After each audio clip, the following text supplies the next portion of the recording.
बनाइदिन आँटेको यहाँ हाम्रो गाउँको आन्टीहरूले चाहिँ आज यहाँ पिकनिक खान लाग्नु भएको रहेछ होइन रमाइलोको लागि यहाँ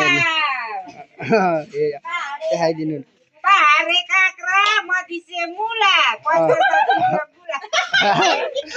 गाउँघरमा चाहिँ यस्तै हो अलिकति यता रफ पनि बोलि नै हाल्छन् होइन त्यस्तो माइन्ड चाहिँ गर्नु हुँदैन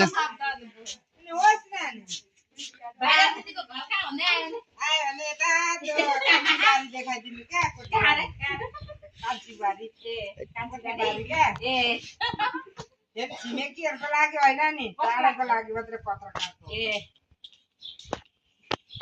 यसले मास्नु अरे कराई सेतो हुन्छ अरे अरू अब पुरै भिडियो चाहिँ अर्को भ्लगमा भाइरल हुन्छ यसमा फेरि तेरो गाउँमा आउँछ है पत्रकारहरू यहाँ नदेखाने यहाँ कुरी म किन भाइरल हुनु पर्यो तपाईँहरूलाई चाहिँ भाइरल बनाइदिनु पर्यो नि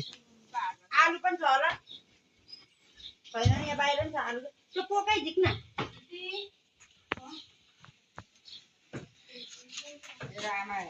यता छुट्टै च्वाचेको मासु रहेछ ल सेप आन्टी पनि हेर्नु सेप आन्टी पनि हुनुहुन्छ बँदेलको मासु अरे ल खाने भए चाहिँ भन्नु 1200 केजी मात्र अरे ल खाने भए चाहिँ कमेन्टमा भन्दा हुन्छ है